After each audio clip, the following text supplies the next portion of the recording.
ನವರತ್ನ ಆಯುಧ ಇದೆ.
జై శ్రీరామ్. ఇది పాత చిత్తూరు జిల్లా ములకచెరువు మండలం సోంపల్లె, వాడుక పేరు వచ్చి పాతకోట. ఇది గ్రామం పేరు.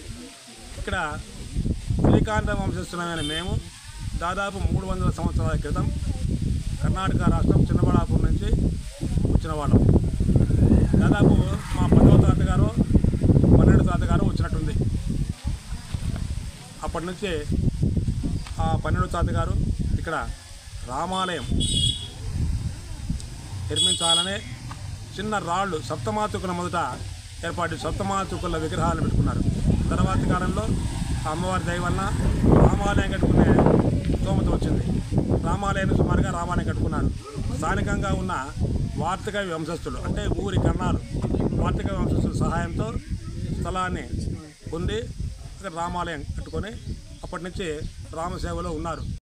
దానిలో విడిపోతూ వచ్చారు. కొంతమంది ములకల చెరువుకు, కొంతమంది ముత్యాల చెరువుకు, ఈ విధంగా శ్రీకాంతం వాళ్ళు వెళ్ళిపోతే ఇక్కడ మిగిలిన పాతకోట మిగిలిన శ్రీకాంతం వంశస్థులు రాముల వారి సేవలో పూర్తిగా నిమగ్నమై విగ్రహ ప్రతిష్ట. అంతకుముందు విగ్రహాలు లేవు. ఒక 250 సంవత్సరాలకు ముందు విగ్రహాలు లేవు.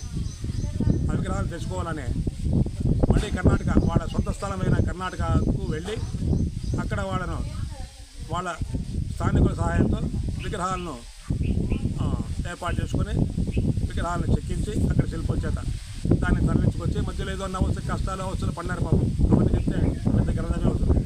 తీసుకొచ్చి విగ్రహ ప్రతిష్ట రోజుకు తీసుకొస్తామనుకుంటే ఒక విగ్రహం విరిగిపోయింది.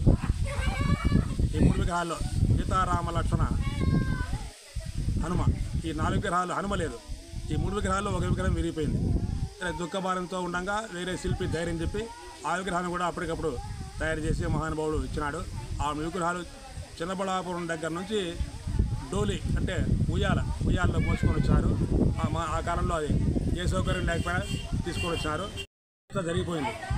ఆ రోజు గుడి సాధారణమైన గుడి, చిన్న గుడి. విగ్రహాలు మాత్రం భారీవి, గుడి చిన్నది. ఆ విగ్రహాలు తర్వాత ఉత్సవ విగ్రహాల కోసం ప్రాకులాట. ఉత్సవ విగ్రహాలు తెచ్చి ఉత్సవాలు చేయాలి, రథోత్సవం జరపాలనే మనుషుల సంకల్పం. ఆ ఉత్సవ విగ్రహాలు కూడా ఉక్కి కిష్టప్ప అనే కర్ణాలు పోయి వార్తిక వాళ్ళ దయాదులు ఆయన తిరుపతికి పోతే తిరుపతిలో మాకు ఉత్సవ విగ్రహాలు కావాలా అని ఒక అంగడి యజమాని శిల్పి కాదు, ఆయన కళాకారుడు కాదు, అంగడి యజమాని అడిగితే స్వామి నా దగ్గర సీతారామ లక్ష్మణ విగ్రహాలు ఉన్నాయి, ఉత్సవ విగ్రహాలు ఉన్నాయి, వీటి ఎవరు చూసినా దీన్ని బ్రహ్మాండమైన భవిష్యత్తు ఉంది అని నాకు ఇచ్చినారు. దీన్ని భరించలేకుండా ఉన్నాను, ఇది తీసుకొని పోండి, నా ఇంట్లో నుంచి బయలుదేరిపోతే దీనికి ఏమైనా మంచి భవిష్యత్తు ఉంటుందేమో అని ఆయన భక్తిగా ఆయనకి ఇచ్చుకున్న ఆ కుక్క కిష్టప్ప అని ఆయనకి ఇచ్చుకున్నాడు. ఆ కుక్క కిష్టప్ప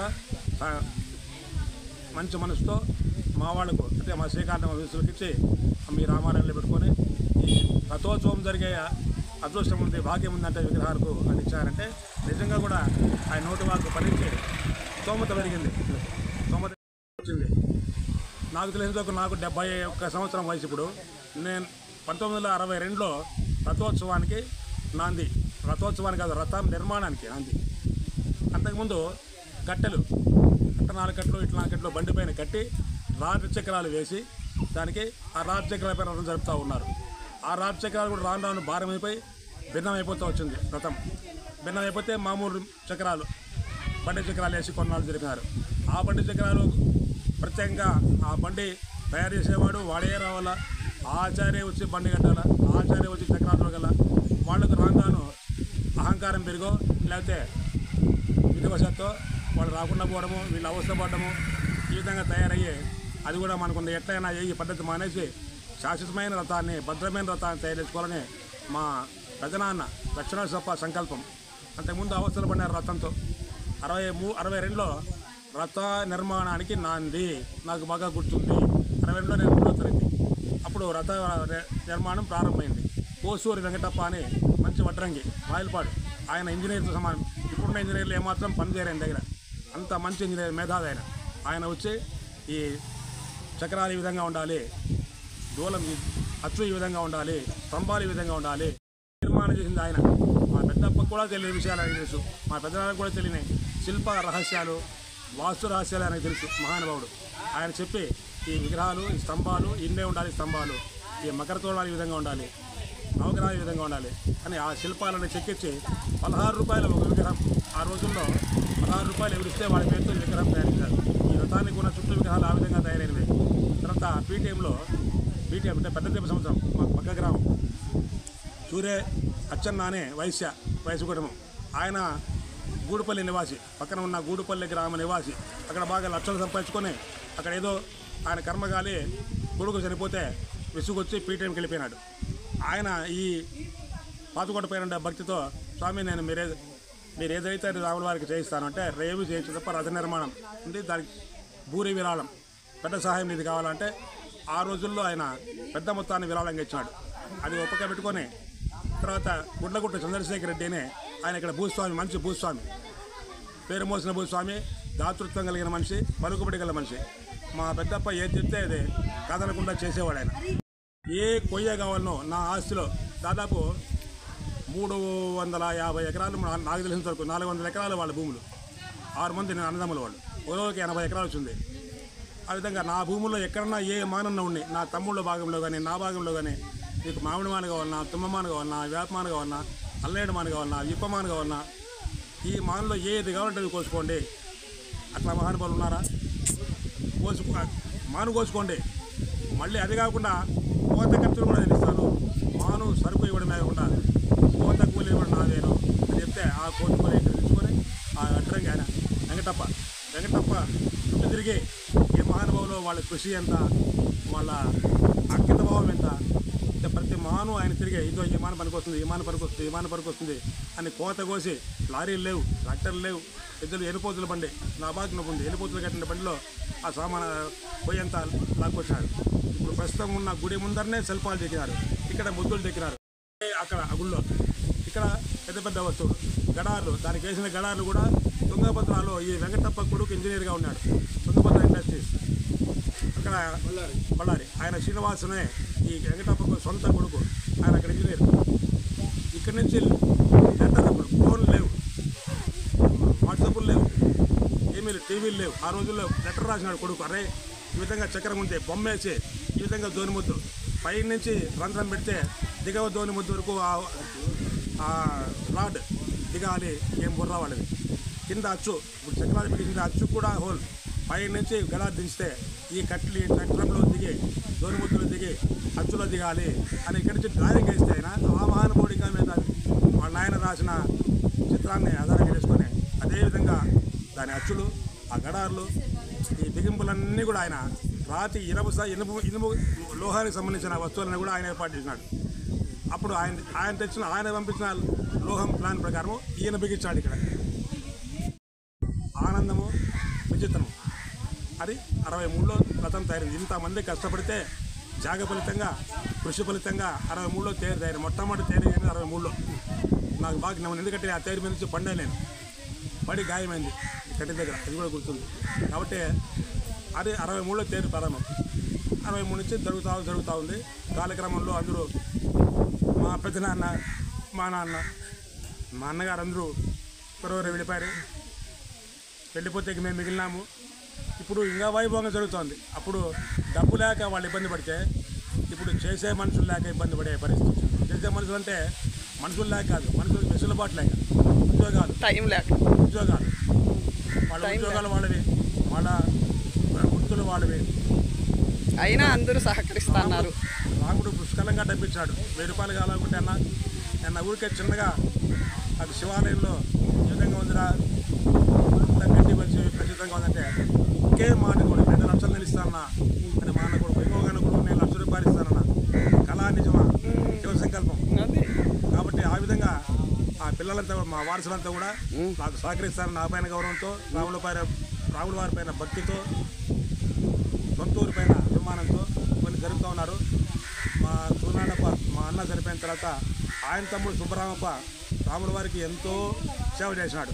తన శాశ్వత పూజా పథకం ఒకటి పెట్టి ఆ శాశ్వత పథకంతో వచ్చిన డబ్బును ఫిక్స్డ్ డిపాజిట్ చేసి ఆ డబ్బుతో వచ్చిన వడ్డీతో తిరునాళ్ళు జరిపేట్టుగా అది ఆయన ఉద్దేశం. తిరునాళ్ళు జరగాలి అనే ఉద్దేశం. ఆ ఉద్దేశం నెరవేరింది.